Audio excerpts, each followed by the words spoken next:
Pascagoula, Mississippi, home of the 1973 UFO abduction of Charles Hickson and Calvin Parker. We're going to meet several people who also saw that UFO, including myself. This is the Calvin Parker story. Everything you see in this documentary is true.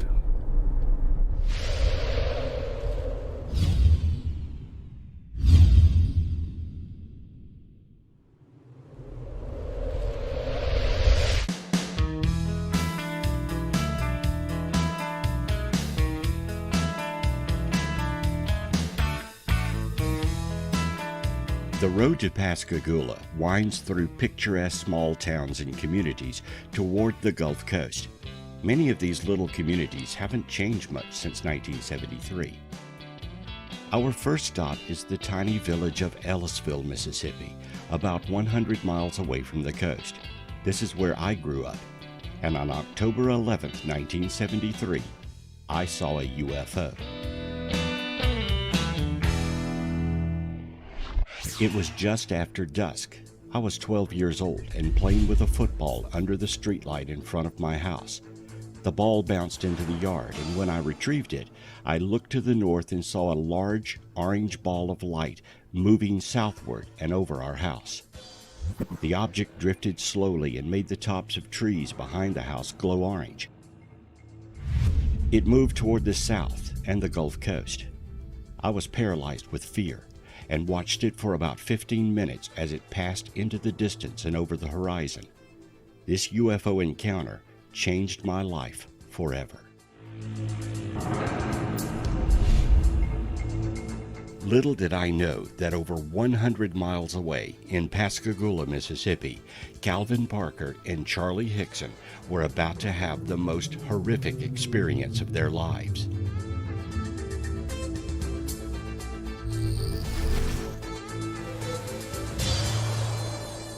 Three robotic creatures emerged from the craft, and with machine efficiency, they took Calvin and Charlie.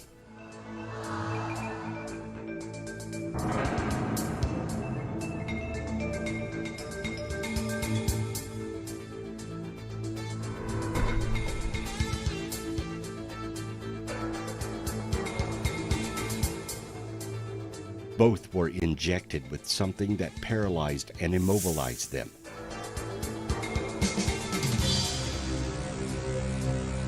The injections were painful and sedative.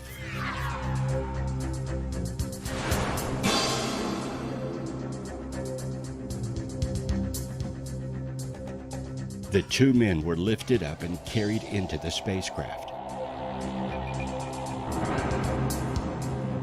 They were examined and scanned.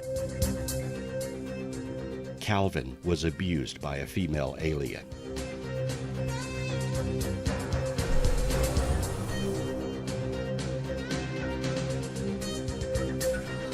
The men were then removed from the craft and dumped on the riverbank, still paralyzed from the encounter.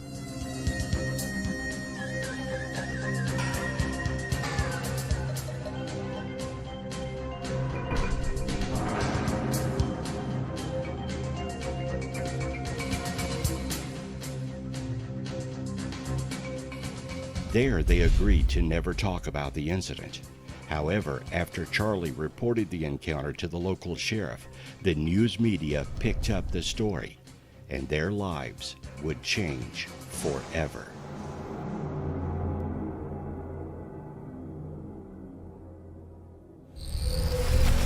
In 1973, I was 12 years old.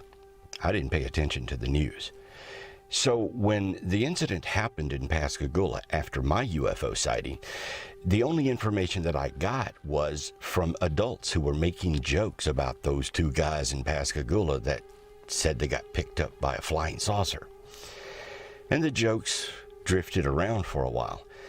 But I was very curious about what happened to Charlie and Calvin because I had seen a UFO that evening myself.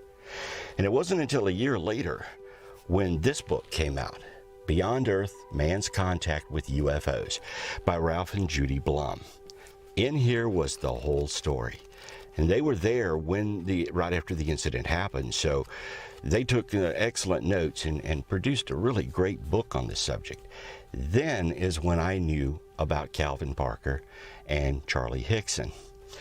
Now, during the aftermath of the incident, Calvin told a little white lie, and he told it for good reason. The media was hounding Charlie and Calvin, and he needed a way to get the media off of them so he could go back to work and start his life and have a life. So he said that he passed out during the encounter with the UFO. Well, he didn't, and he remembered a lot of things that had happened inside the spacecraft. Later on, Bud Hopkins would hypnotize Calvin and bring out even more details of what had happened on board the spacecraft. We're going to get to that in just a little bit. But our next stop is Lucedale, Mississippi, where we will meet another witness who saw the UFO that night.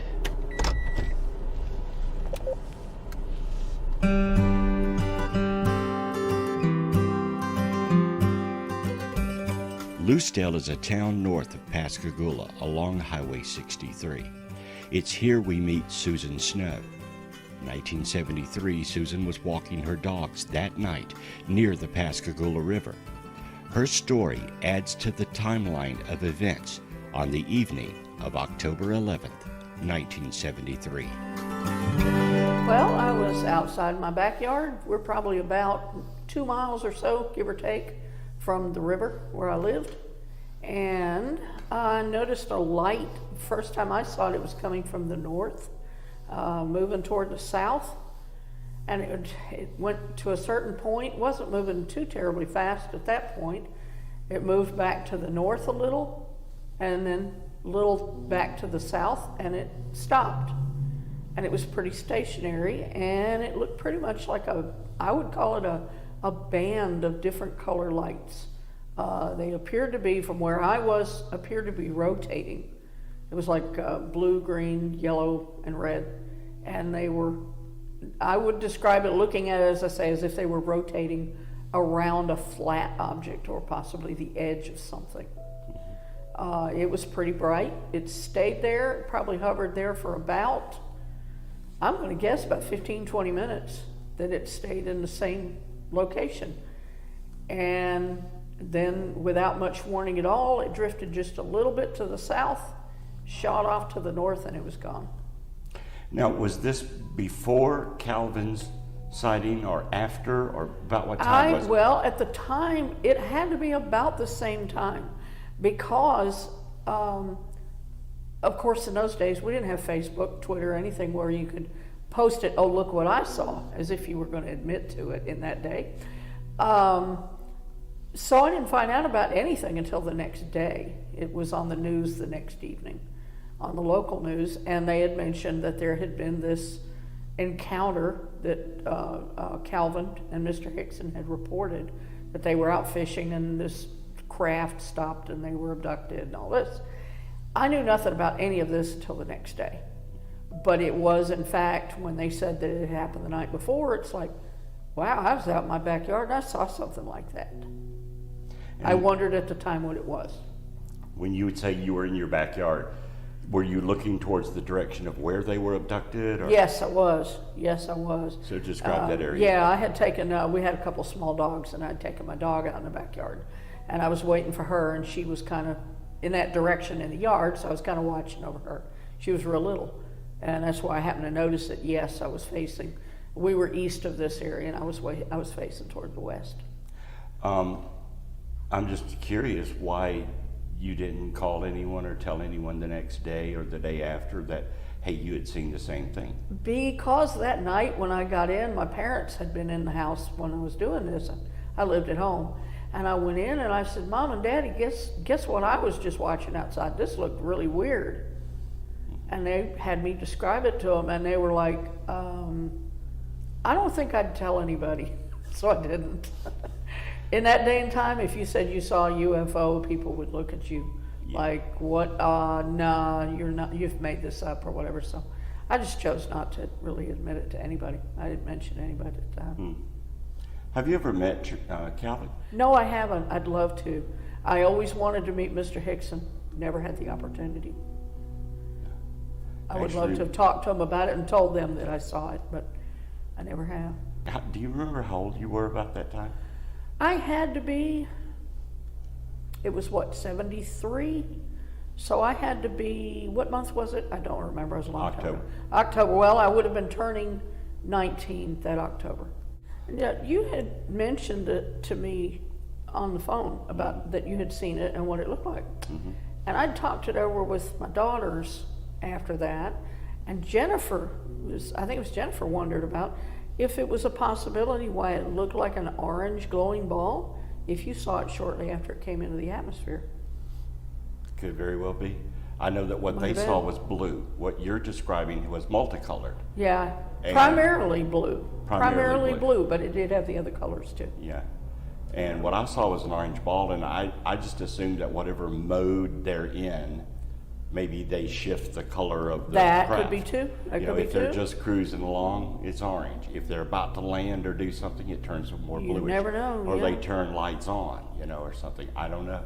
But this thing was so big that I remember thinking, as I'm watching it, that you could put my mom's car in this object at least twice, possibly more.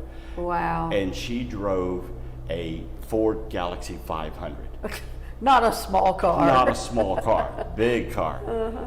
And I was just riveted by it when I saw it, because I just stood there, and Charlie actually said, or it was Calvin, that said that when it came in, it was like he had stepped on a rattlesnake. He just froze. And I know that exact feeling, because as this one came over the house, I couldn't move. I was just looking at it, just stuck in place. Well, that's kind of sort of probably why I stayed as long as I did in the backyard. I don't know where my little dog was in all of this. Obviously she was okay. Yeah. I went back in the house afterwards, but I normally didn't stay outside that long. But it was the same thing. It just was, you couldn't look away. You just had to stay there and watch it. And I remember that feeling when I heard about it on the news. It's like, and of course everybody was, as I thought they would with me, you know, saying, well, these guys are just a couple of crackpots, you know, they're just out for the fame and fortune type thing. That's why they've made up this weird story and all that. But I remember hearing about it, and it's like, I saw that. They didn't make it up. Uh-huh. I saw that. Interesting. It is fascinating that we're kind of brought together these years later. I know. I'm finding that interesting too, that there are more and more people that are coming forward that actually saw what we saw that night. And I think it's probably the same thing as what got me all those years. It's like, we're just going to sweep this under the rug. This never happened. I'm probably the only one that saw it. Anybody else would think I'm crazy. I'm not going to bring it out. And now there are more and more people coming forward that are like, yeah, I saw that too. It's interesting how many people it did affect. Well, I was 12 years old at the time, and it scared me, but it changed me also. Yeah, and it's like burned in your memory. You'll never forget it. You know, I still remember standing there and what it looked like, and those goosebumps that you get watching something like that. Time went on. I grew up. They all grew up, you know. Charlie passed away. Now Calvin's out with his book. And I thought, now's the time to see if we can get all these people together, you know, and let's talk about what we saw that night. And it's been a fascinating journey. Yeah.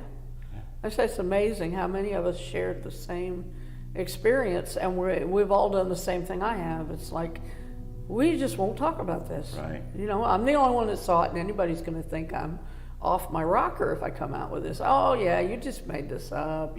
You were watching a plane, you saw clouds, whatever, and it's like, no, I know what I saw, and it was not of this world, I feel, you know. And back then, they actively tried to make it was swamp gas, or it was a odd little, you know, something in the air, just some weird aerial phenomenon, but not aliens. But the more that I have seen myself, and then in talking with Calvin and you and others, I'm convinced that it is probably somebody else's spacecraft. Yeah. You know, if it's not ours, and it's not the Russians and it's not the Chinese, and it's, in fact, nobody, no human on earth could invent a craft that could do what these things do. Mm-hmm. If we didn't build it, somebody else did. Mm-hmm. And so it's got to be theirs. Mm-hmm. Well, thank you so much for the interview. Thank you. I enjoyed it. Thank you.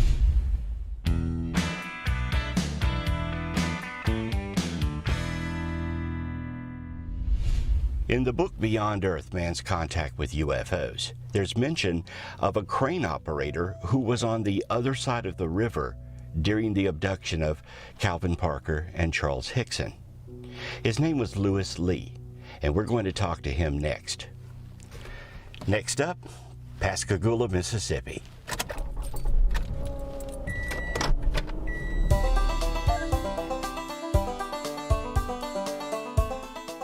Pascagoula is a small shipyard and fishing village at the mouth of the Pascagoula River, flowing into the Gulf.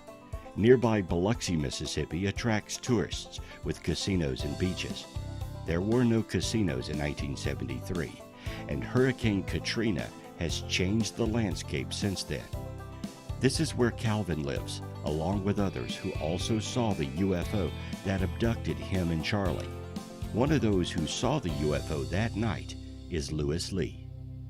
I've seen a strange object I've never seen in my life over the Pascagoula River. It was just sitting up there like it was in a still spot. It wasn't moving, but it had the weirdest lights around it. It was round, kind of egg-shaped, blue and white, silver lights around it, and it had a silver glow around it.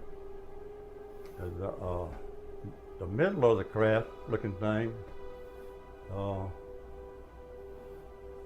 was, to me, looked like it was clear plastic. It had a piece of plastic somewhere. Like clear plastic, like you could see through it, even though it was nighttime. Mm-hmm. But I seen that, and I kept saying to myself, Jesus Christ, what is that? So, I witnessed probably 5 or 10 minutes while the mechanic was setting his tools up, and it was, it had his lights and things, floodlights, because he was going to be under the crane, around the crane, and really up in the crane. I was just as stooly. You know, you just don't see something like that every day. But I said, you know, can't be a helicopter, can't be a jet or nothing. It's got to be a UFO, but I've never seen nothing like that. It was. Describe exactly what it looked like.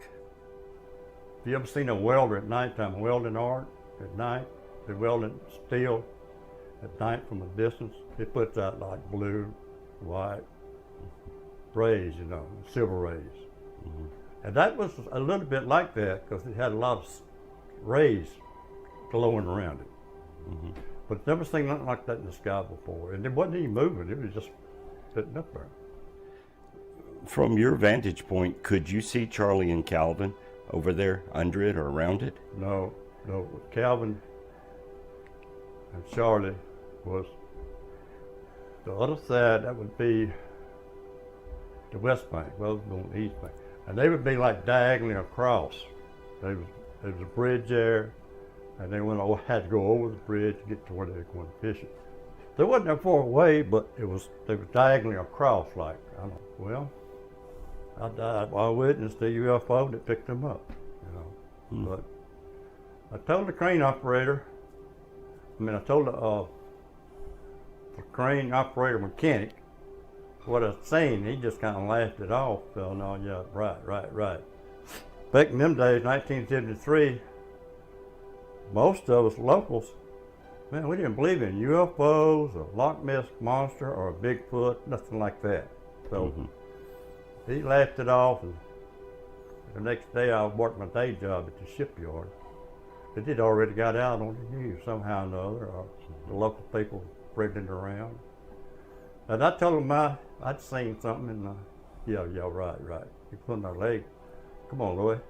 So I said, well, maybe I'll just stay out of it. You know, a lot of people thinking he was hallucinating because maybe he'd hit the bottle a little bit too much or something. And but no, I actually thought of that, but I just kept my mouth shut.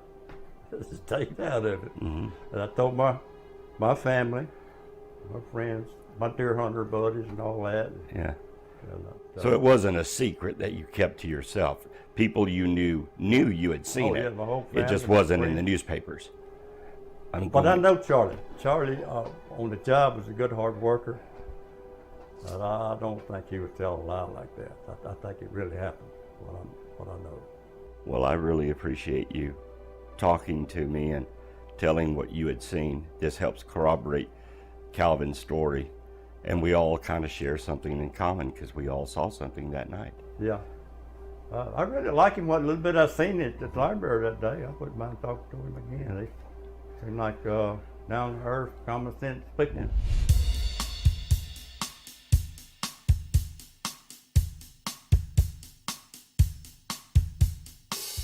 For decades, the story of the Pascagoula incident has been told from one man's point of view, Charlie Hickson. He was the one who spoke out about the encounter and did UFO conventions and interviews. Over the years, there have been several books, magazine articles, and material written about the Pascagoula abduction. Some of it is inaccurate, but that is only half the story. It has been decades since the incident happened, and Calvin has stayed out of the limelight. But now, he is ready to tell you his story in his own words.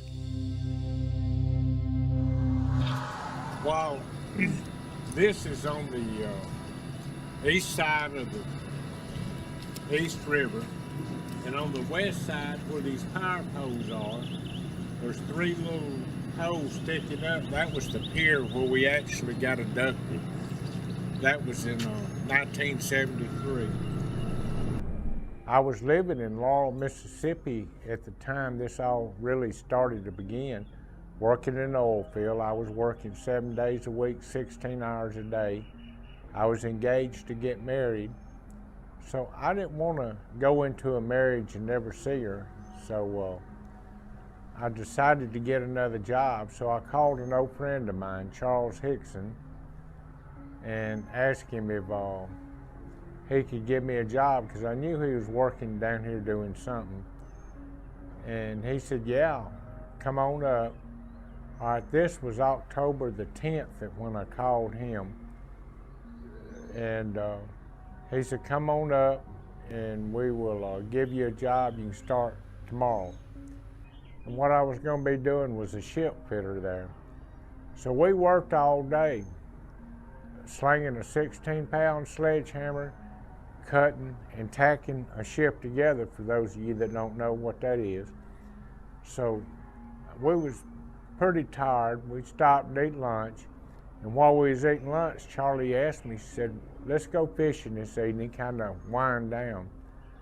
I thought that was a good idea, going fishing. So we left the shipyard probably 4:30, 5 o'clock, somewhere around there.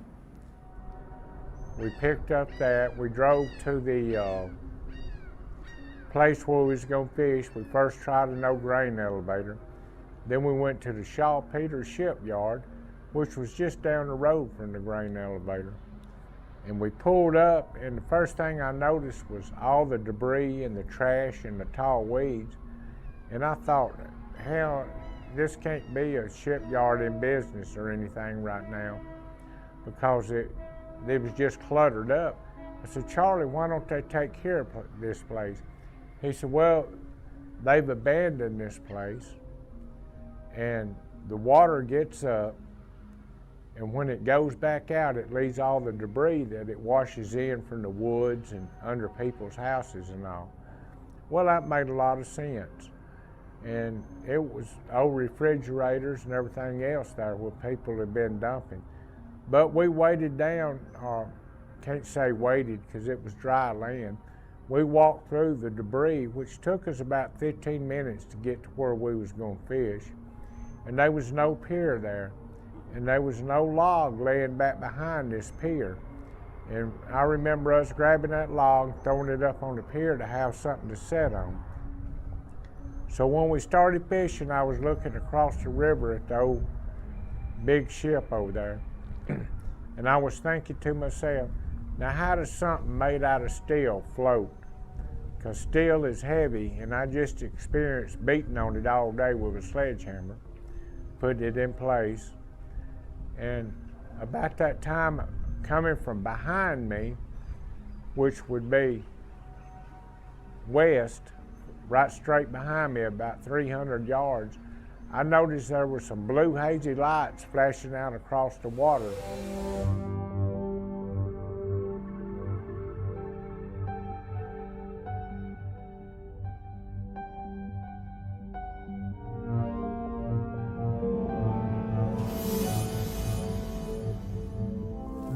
I didn't think nothing of it, but I was afraid it was a law there to run us off.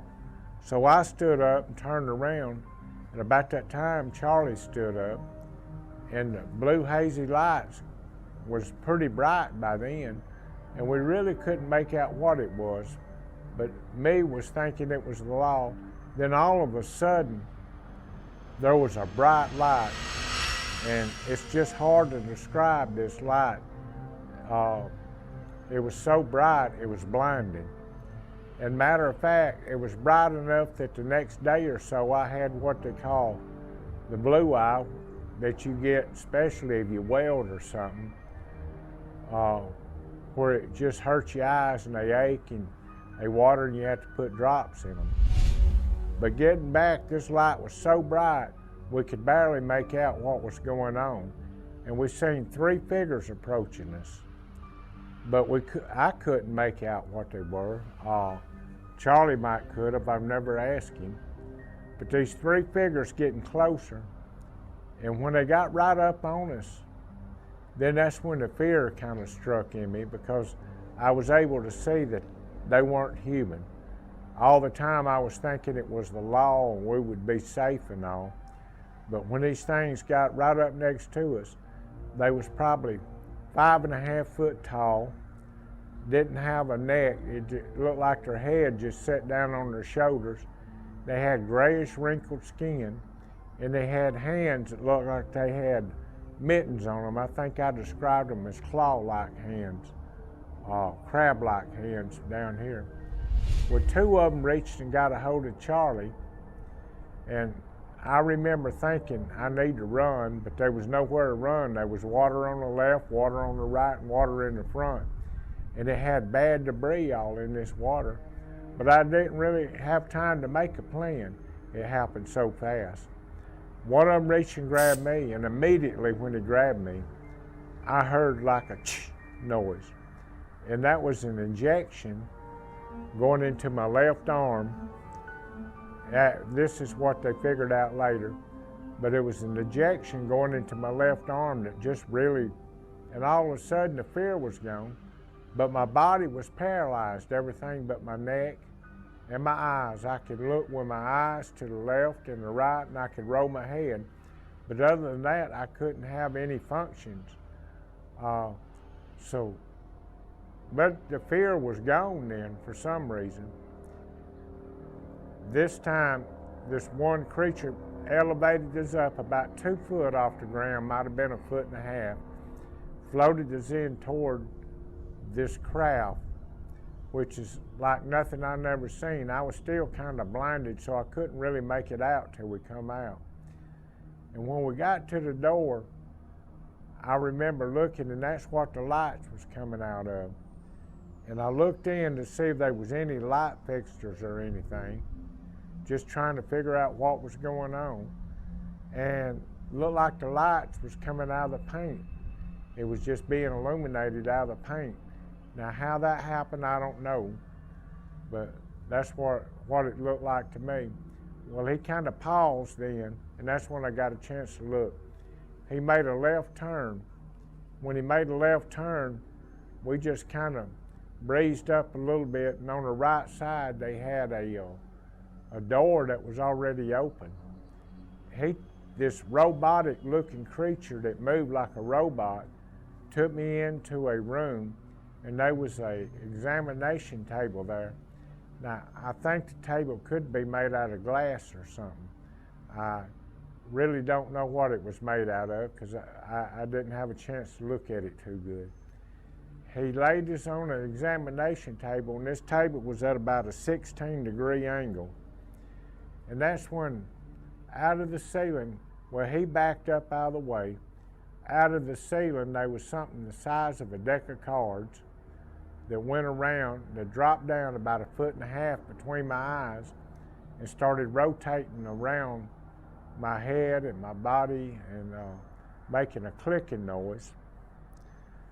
So when it was doing this, it got through, and this thing just shot right back up into the ceiling.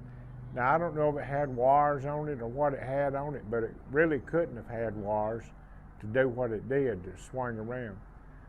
But when it went into the ceiling, this other creature, I could turn my head and look, came out from a corner. I don't know if it was another door there or what it was, and it appeared to be a female. But she came out, and I could roll my head and just look at her a little bit. And I noticed she had facial features, unlike this other ugly creature, kind of robotic. This, and I call it a female, and I really don't know if it is that or not. But there was facial features like ears, nose, eyes, mouth, but I never seen her mouth open. Well, she came up, and I did notice one thing. Her fingers, and I called it a her because I feel like it was, but her two middle fingers was longer on her hands than what ours would have been. And she grabbed me by the cheek, and she kind of felt my skin and pinched my cheek a little bit. And I didn't have any sensation if it was warm or any feelings from her hands. And then she grabbed, with her other hand, she grabbed me by the jaw and she pushed it down. And that's when she took her hand and run her two middle fingers down the back of my throat, and that little thing that hangs down, that dangles in the back of your throat there, and tried to go up what I call my sinus cavities, I guess. Well, at this time when this was going on, I was choking. I couldn't breathe, and my nose was starting to bleed. So anyhow, she just kind of pulled her hands out. She said telepathically, I never seen her lips move. Telepathically, she said, well, we're not gonna harm you. And it was actually in a female's voice, and it was in English, which that kind of surprised me, you know, her being able to communicate that way. But her mouth never moved. So that's why I'm saying it was telepathically. But she backed up to the wall then. She made a strange mumbling noise, and it sounded like it was coming all the way from the bottom of her throat, like a goom, goom. And recently I've heard alligators that made almost that same noise, and it would travel. And when she done that, this robotic creature, and I call him a robot because of the way he moved, it was mechanical like. He came back, he grabbed me by the arm, and I felt another injection, and I heard the noise from an injection, and that settled me down some. Well, she just backed up out of the way, and he picked me up off the examination table and carried me back out the craft, all the way to the river again. Now, what took us 15 minutes to get there, it didn't take him but just the blink of an eye almost to put us back out on the river. My hands, arms were stretched out facing the river, and I still couldn't move until I heard Charlie. Charlie was laying on the ground by me, right at my feet, and I was standing. And I heard Charlie say, Calvin, you okay, son? And that kind of brought me to, and that's when I turned around and I noticed and kind of seen the back end of this thing going back to the, might as well call it a spaceship, because I believe that's what it was, the UFO. And went in the door. When the door closed, the bright lights quit. And that's when I seen the blue hazy lights again. and this thing just picked up off the ground and shot up into the air and disappeared. It was just like magic. That's how fast it disappeared. Charlie and I was standing there. He said, "You all right?" And I said, "Yeah." I said, "Let's sit down and talk for a minute. The danger's over with. The danger's over with. The danger's over with. The danger's over with. The danger's over with."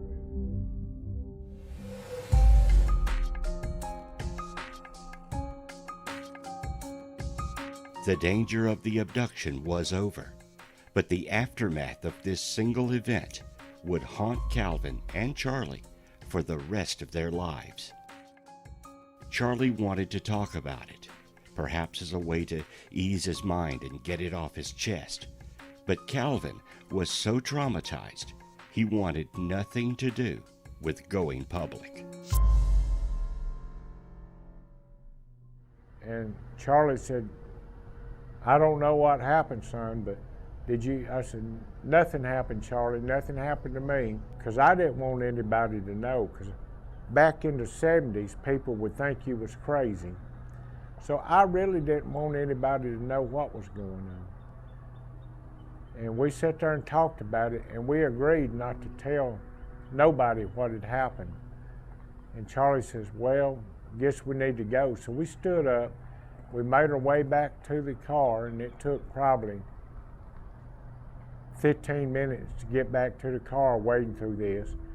The car was facing where we was going to sit, so that put the passenger side on the side where the craft had landed just a few yards away.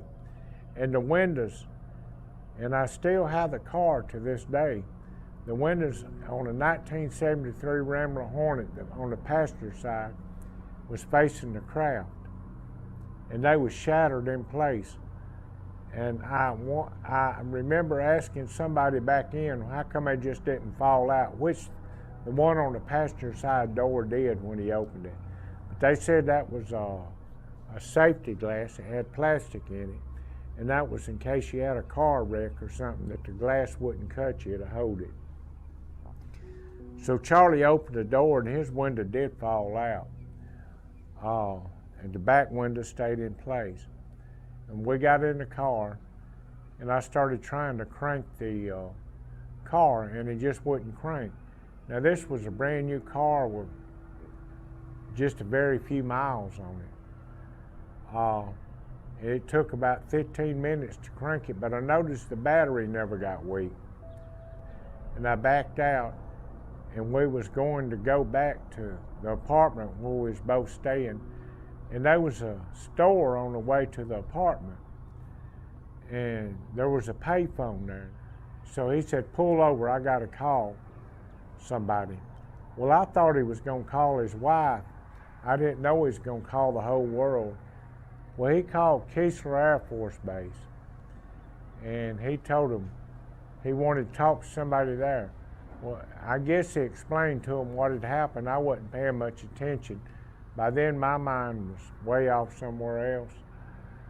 And they said, "We don't investigate anything like that anymore." So he must have told them we was been abducted and the UFO had landed. And they did. They said, "We don't handle nothing like that anymore." And it wasn't long. I don't know exactly how long, but I didn't have a watch on, that the sheriff department showed up. And they come to my side of the car, I guess, because I was driving. They asked to see my driver's license. I showed them my driver's license. They never did search the car, but they did look in it.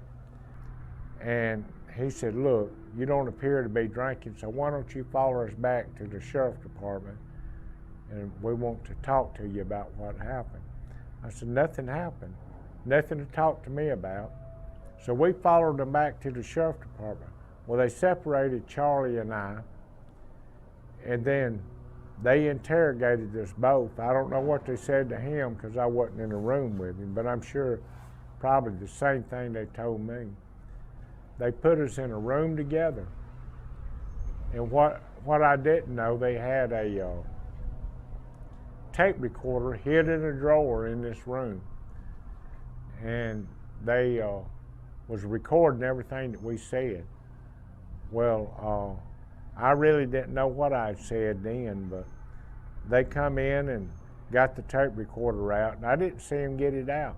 They went in there and let the sheriff listen to it, Fred Diamond. And when he got through listening to it, he told us, son, he said, I want to check in with y'all in the morning and see more about what happened. Y'all were upset, y'all go home and get some rest. In Calvin Parker's book, on page 45, there begins a transcript of a conversation that took place between Calvin and Charlie while they were in Sheriff Diamond's office. Now, the sheriff had placed a cassette recorder in his desk and was secretly recording them. They had no idea that it was there. The idea, of course, was to try to see if they would reveal that they were making up this story or it was some kind of a ruse. And we've taken that recording, condensed it down to a couple of minutes, and cleaned it up a little so that you can hear it. This is a recording that was made immediately after their UFO encounter in Sheriff Diamond's office. Listen to the stress in their voices. That's something that could have scared you slowing down to death, you know? Jesus Christ. You hear about something like that, but you can't believe it. Yeah, you hear something. I know, Calvin, I know. There ain't something the United States can have up there. No, I'm sure they ain't. This shit, I'm like, had a heart attack, and I ain't shit. Well, I know. I come one down and you got scared me to death, too, son. I'm just laying there crying right now. I can't tell you. I was getting bad back there with my body blues. That's what I thought. I had been through enough of hell on this earth, and now I have to go through something like this. Why they just think that's I don't know. I just tell you, I gotta get home, get to bed, and get some nerve pills or something, see the doctor or something. I can't stand it. I'm back for all the pain. I'll take you by the, when they get through this, we'll go by the, I'll get you something. Settle you down so you get some damn sleep. I keep sleeping out like it is. I'm just laying there crazy. But yeah, when he brought you out of that damn thing, and when he brought me out, well, I like to know where the hell you know. God damn, I like to know where the hell got you straightened out, man. When they brought I remember my heart, they just froze out just like that, and I couldn't move, just like I was stepping on a damn rattlesnake. They didn't do me that way, though. I've never seen one like that before in my life. You can't make people believe that, though. I'm sitting here and believe that, because they better wake up and start believing. Damn right, I wake up and start believing. Damn right. Listen, I seen them believe that. I can't figure out the damn door. You see how that door come in on that side of the chair? I don't know how to open something. I don't know. I didn't see no door swing open. I don't know how to open. I don't know how to shit on it. You see something, and look around, them damn blue lights and them some bitches are just like that, they come out. Yeah, no, you can't believe it. You can't make people believe it. I paralyzed right there. I couldn't believe it. They won't believe it on these days. They won't believe it on these days.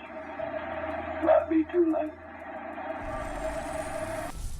And when we got to the apartments, I was asking Charlie, we had talked about not telling nobody other than who he had just told, the sheriff department and all.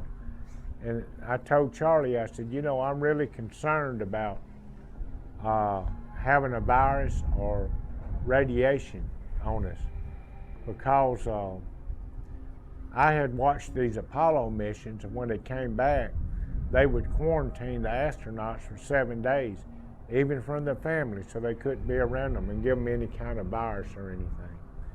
And the radiation, I was worried about radiation because I knew what it could do. My father worked for the Atomic Energy Commission, and I remember him wearing a badge at all time and them checking it, and the FBI doing background checks on all of us. But anyhow, get on past that. So when I got back, I went to my room, and there was a bathroom. There was a gallon of bleach sitting on the back of the bathtub. So I pulled off all my clothes, my shoes, and everything. I put everything in a paper bag, shoes, clothes, everything. I closed it up. I got in the bathtub, I turned the water scalding hot the best I could get it, and I poured that bleach all over the top of my head and all over my body, and I rubbed it in. I didn't just pour it on me. I sat there and made sure every quarter inch was covered. And I took that bag that I had to the dumpster that was outside. Now that's how concerned I was about infecting anybody with anything. When I went to bed, I was thinking, I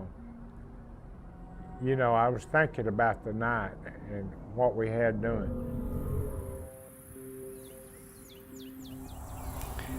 Charlie and Calvin had had a harrowing experience that evening, being abducted by a UFO. But something they would find out about decades later is that across the river, Maria Blair and her husband were in a car, and she watched the UFO as it was sitting there and as it was abducting them. She saw that UFO that night, but she also saw something else. It was October the 11th, 1973. I was just 23 years old. Hadn't been long, been married, and had gone to take my husband down to the boat for him to to go out on the boat. We went and sat in the car, and he decided he was just going to take a nap while he was there because he was going to be up all night. Mm-hmm. So I was just sitting there stargazing and looking up at the sky, and I happened to look, I was looking over towards the west bank and noticed off to the south of Gaucher, there was a blue light appeared in the sky, which I just shook it off as just being a plane, but, just nothing to do. I just sit there and watched it coming in our direction. Mm-hmm.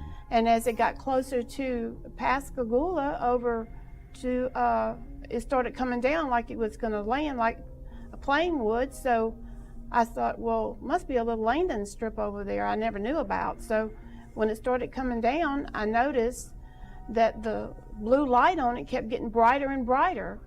And as it got down close to the ground, it just flickered out real bright. And then I noticed a white light appear on the west side of it.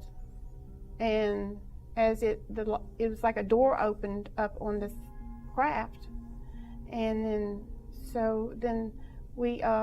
I sit there, watched that for, it was just a few minutes, I noticed it, and then the lights just went out on it, and then the blue light came back up again real bright, and it was real bright blue, and then I noticed it come back towards where where Calvin and them had been abducted, and my husband told me, he said, come on, let's me and you take my clothes on the boat. I said, okay. So anyway, when the aircraft started coming down, that's when we were walking across the pier. And that's when we heard a loud splash in the water, which he turned around and he stopped and he looked at me. He said, what was that? And I said, I don't know, what was it? And he just started walking on off down towards the boat, and I'm left standing there, and I'm wanting to know what it is. So I stood there watching, and just as soon as we heard the splash is when I looked down and I seen it looked like a human in the water.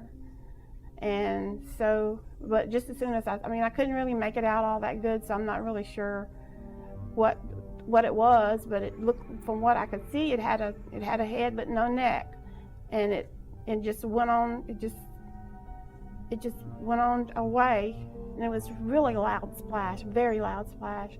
And I turned to him, I said, I don't know what was. I looked out and I could see the water, the waves coming on the water, and that's when I looked down. As soon as we heard the splash is when I seen it in the water, but it was just there for just a few seconds, and it just took off. It just left. And can you describe what it looked like? They had a head, they had arms and legs, but the legs looked like they were together, like they were sewed together, like they didn't move. The arms didn't move, and I seen the back of the head, and it was just real fast that I just got a glimpse of it, and then it just it just went on off in the other direction of from the pier. And but it had no neck. But it had a head, and it had arms, and it had legs, but the legs, when it was going through the water, it didn't move its arms, its legs, or anything. It just floated. And then it just went on off. And then I didn't see him, because the water was kind of, I mean, the water's dirty, and it's like, it's hard to make it out. I tried to make it out what it was, but I couldn't make it out that well. But it looked like a person, but it was hard to make it out, and I probably never will understand what it was. But along with this book coming along, I found out a lot more information that I didn't know.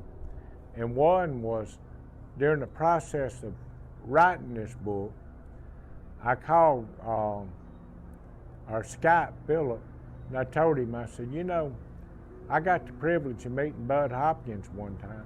Oh, tell me about it. I said, well, he said he was going to hypnotize me. I said, he never did. But, you know, he tried, and I just couldn't be hypnotized. He said, whoa, Bud's dead now. He said, but he always documents everything he says. I said, okay. And it was amazing. Philip transcribed the tape into writing for the manuscript in the book. Well, he just sent me a copy of it.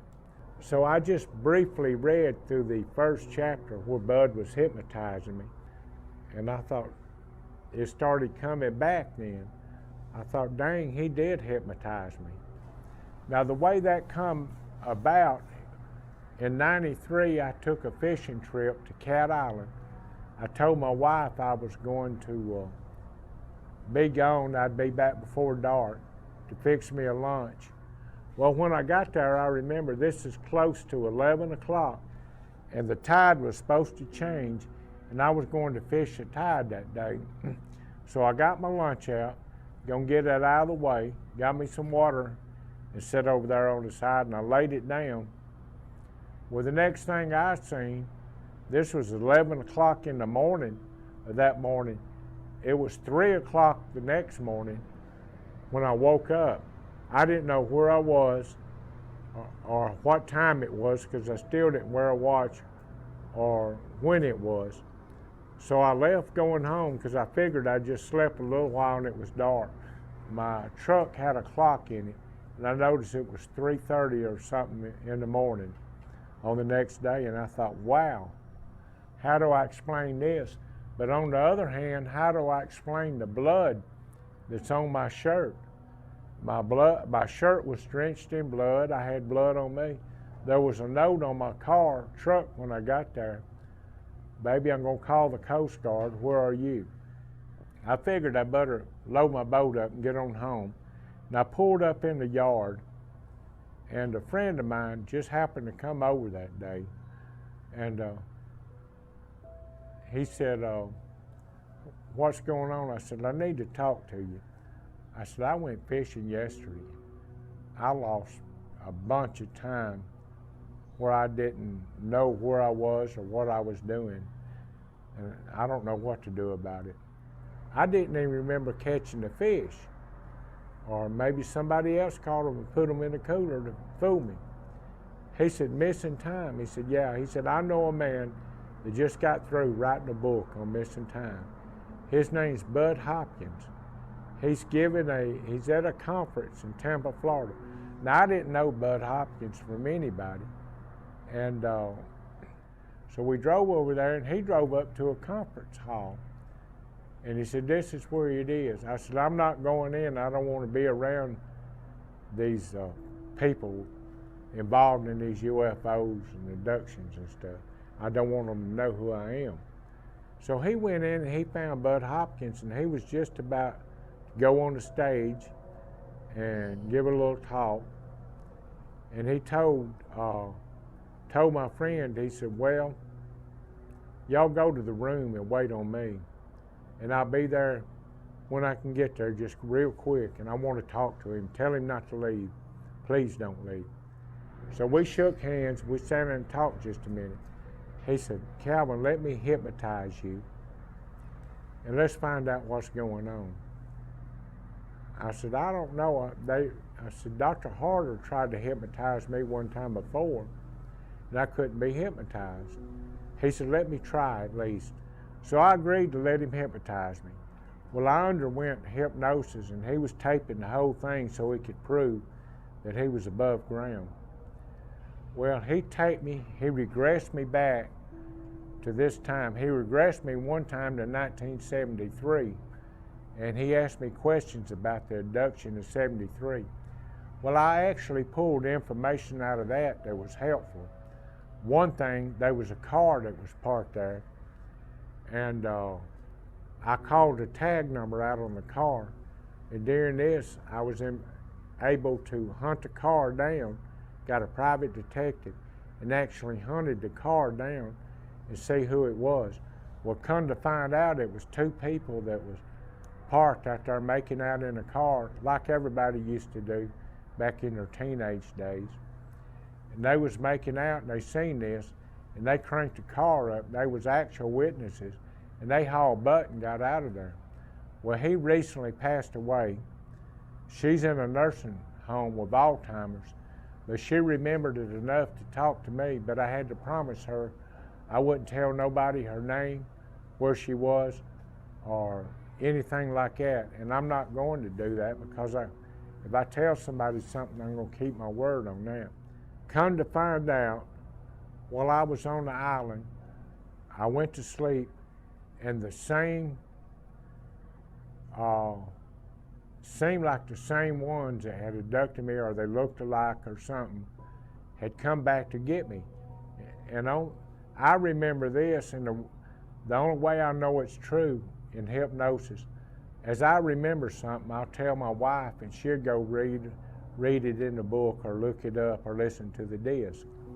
So my memory started coming back, which it got a flash from Linda Moulton Howe when she started asking some questions. And I just kind of backed off and didn't want to listen to what was said or done, because I didn't want nobody putting words in my mind that wasn't there. But these things had came back, and when I went on board the ship, I said, I know this bitch. I know her. She's here to kill me this time. And I was saying that on the tape. And I was telling that to Bud Hopkins while I was under hypnosis on there. But we actually got into physical confrontation. She did the same thing, and I think they had installed a tracker in my nose, and she was going to pull it out. And I finally just got tired of it. You know, you eventually get bullied around enough, you're going to get tired of it, and you're going to fight back. So while this was going on, and she had her fingers down my throat, choking me again, and me bleeding, I yanked her hand out, and I grabbed her by the head, and I started beating it against the wall.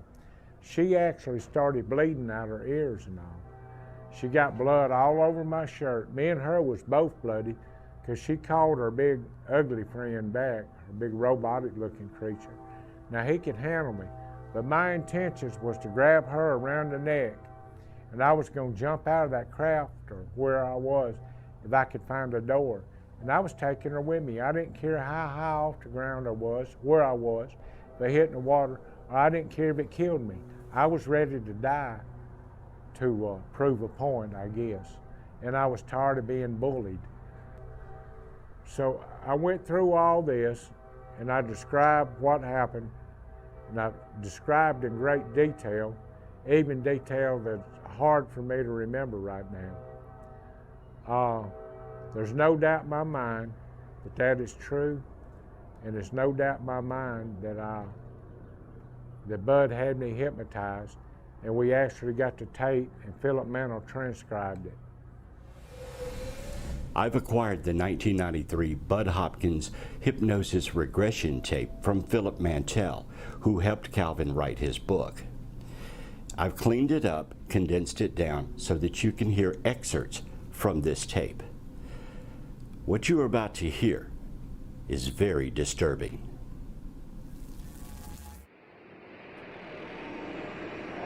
Shoes and jackets, it must have been 6 inches long.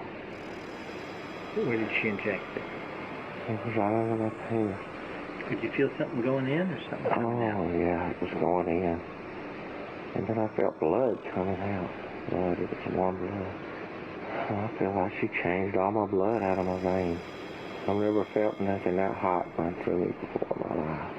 Did you feel it all the way in your arms and hands and feet? It was all over. All over your whole body. Even the bottom of my fingers felt like they just exploded.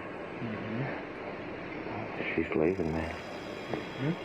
I'm able to move, and I'm starting to feel a little better. It still hurts. Oh, boy, does it hurt bad.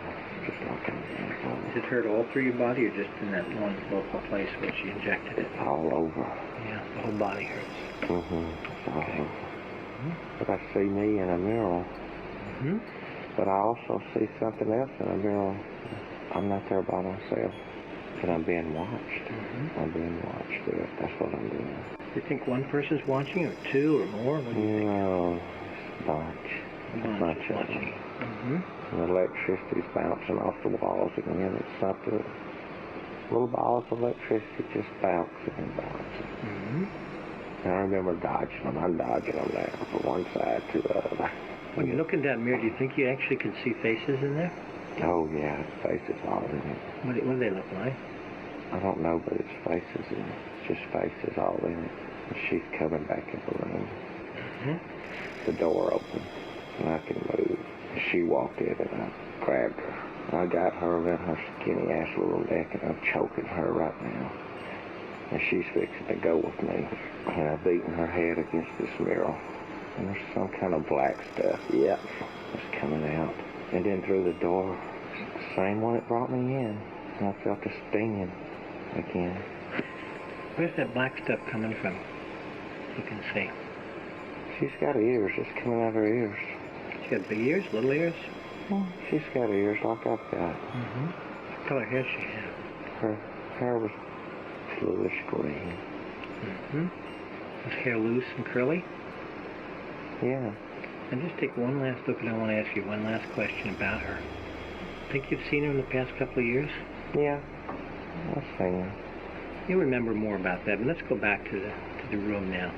When you've been hitting that lady, woman, and some black stuff was coming out of her ears, and then this man came in, and he stung your arm, right? What does he do then? He leaves, and I'm paralyzed. And you're paralyzed. He's back out the door. Okay.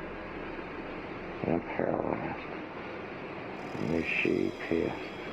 Is she pissed? Oh, Did you hurt her? She's mad. She's hurt. She's hurt bad. She grabs me around the eyes, fingernails, and I can't move, and I remember ripping my eyes with her fingernails. And she's sitting there ripping it down, and all I could think is, I'll get to where I move again.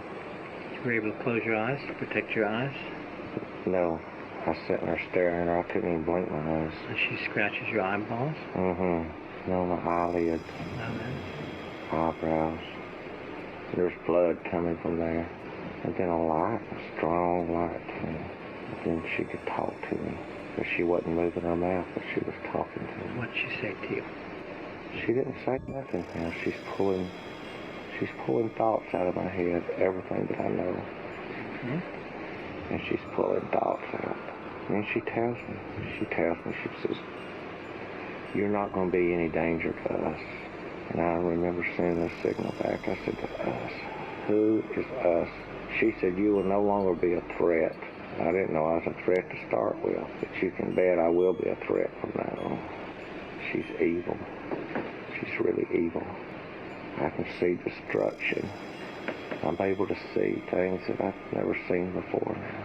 What are you seeing? Another light shining on me.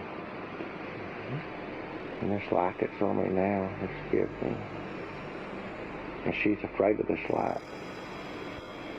She's really afraid of this light. She's turning her head now. She's getting back into a corner and trying to get out the door while this light's shining on me. And through this light, I can see things that's to come and things that's to pass. I know things that I'll never know again. It's not right to hate a fellow man, but I hate what's going on now. This light shining on me that she's afraid of, and I see the destruction. I see the world being changed for what it's not. I see them possessing bodies and taking them over. And yet I have the power to fight it. I have the power to know who it is. I can see through her now, and the light's gone. I'm at total peace with myself. She's evil. She's really evil.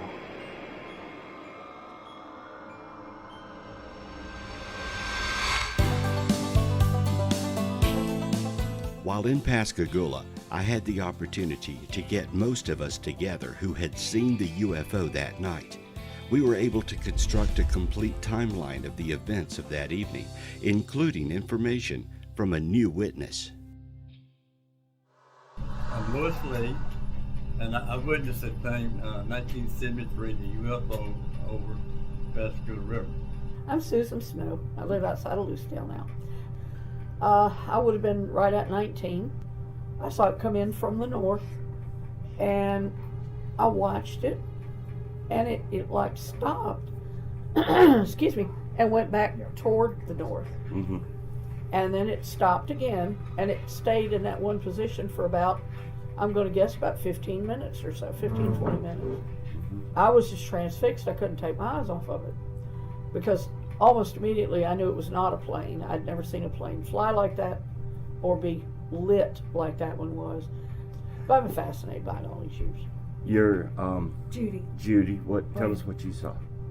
Judy Branning, and I was about 27. Mm-hmm. I just moved back to Pascagoula and went through a divorce. We were sitting right there.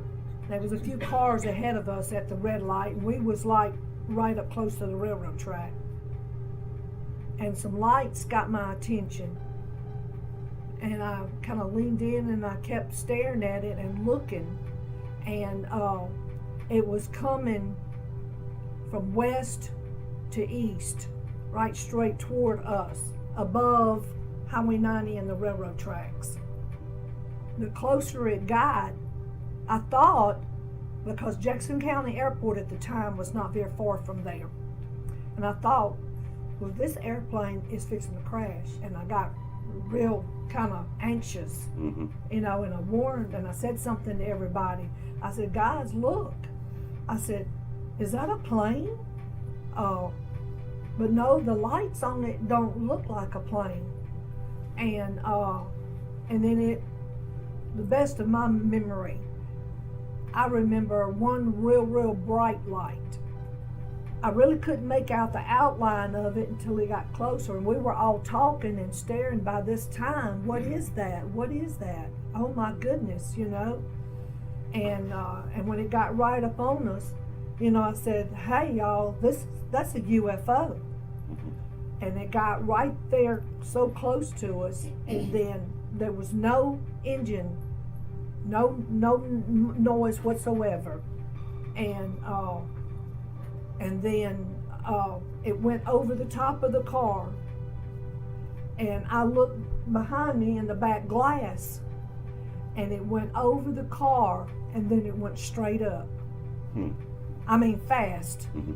And it all happened with, it seems like a long time, but it was really... About what time was that? Mm-hmm. And this was about 8:45 or 9 o'clock. Well, we've actually put a timeline, like I say, and that's been bothering me for a long time. Mm-hmm. Maria was there about the time of abduction. Of course, I didn't have a watch. Working at a shipyard when you ship fit and slinging a 16-pound sledgehammer all day, watches ain't gonna work. So I never had a watch. Maria might have had a watch on. I didn't have a watch. You didn't have one? Time was something that night that just didn't exist. Mm-hmm. Time has never existed to me, though. I mean, Time just, and then just so, And again, at that time, the majority of people didn't want to admit it. no. Mm-hmm. So You know? y'all are the one few witnesses that come forward, and I appreciate it.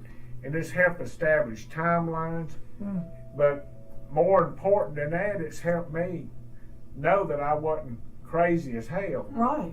for seeing all this, you know. there for a long time, I thought probably Charlie was crazy because all he wanted to do was talk about it. Right. And, you know, me being with him and knowing this happened and all, When he lived I in can feel Dinkley. better about Charlie now than what I did when he was alive, because me and him had an agreement. We sat here on the riverbank and we said, we're not telling nobody. We're going to get up in the morning, we're going to work. And that's going to be it. And Charlie took it a little different than what I did. He wanted his 5 minutes of fame till the day he died. Yeah. And I didn't want nobody to know. I just didn't mention it. You can ask my wife. I didn't talk to her about it. I didn't talk to my family about it. I didn't want nobody to know about it because I wanted my life. Yeah. But little did I know, when we got to work the next day at the shipyard, the whole world knew about it. And Yeah, whole world. when they called me to come from the come to the office, when they come got me, I remember getting down on my hands and knees in the parking lot throwing up because Oh, of, wow. you know, I was just sick on my stomach.